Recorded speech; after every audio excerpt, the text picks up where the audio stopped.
সামাজিক যোগাযোগ মাধ্যমে সহিংসতা উস্কে দিয়ে নির্বাচন বানচালের চেষ্টা এবং সংবাদ মাধ্যমের ওপর হামলায় প্ররোচনামূলক কন্টেন্ট ছড়ানোর বিরুদ্ধে ব্যবস্থা নিতে মেটাকে চিঠি দিয়েছে অন্তর্বর্তী সরকার। সরকারের একটি সূত্র বিষয়টি নিশ্চিত করেছে।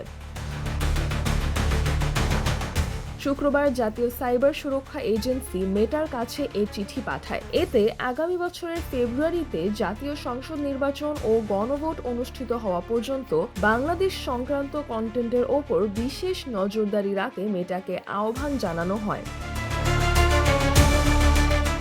চিঠিতে বলা হয়, গণতান্ত্রিক রূপান্তরের পথে থাকা বাংলাদেশে মেটার বিভিন্ন প্ল্যাটফর্ম সহিংসতা উস্কে দেওয়ার কাজে ব্যবহার করা হচ্ছে, যা বাস্তবে সহিংসতার রূপ নিচ্ছে এবং এর ফলে পরিস্থিতি মারাত্মকভাবে উত্তপ্ত হয়ে উঠছে। এতে আরও উল্লেখ করা হয়, আওয়ামী লীগ সরকারের সঙ্গে সংশ্লিষ্ট কিছু ব্যক্তি ফেসবুকে প্রকাশ্যে ওসমান হাদির মৃত্যুকে সমর্থন জানিয়েছেন। পাশাপাশি অন্যরা গণমাধ্যম প্রতিষ্ঠান ও সাংবাদিকদের বিরুদ্ধে সহিংসতার আহ্বান জানিয়েছে।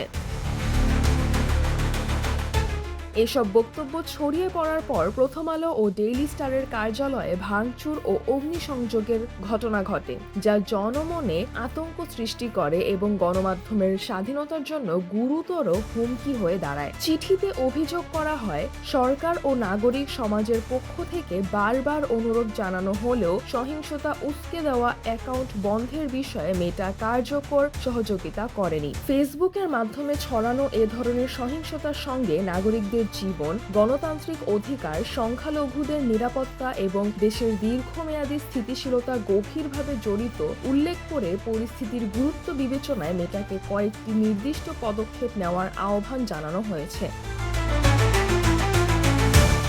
সিজাতুল আভা, দৈনিক আমার বাংলাদেশ।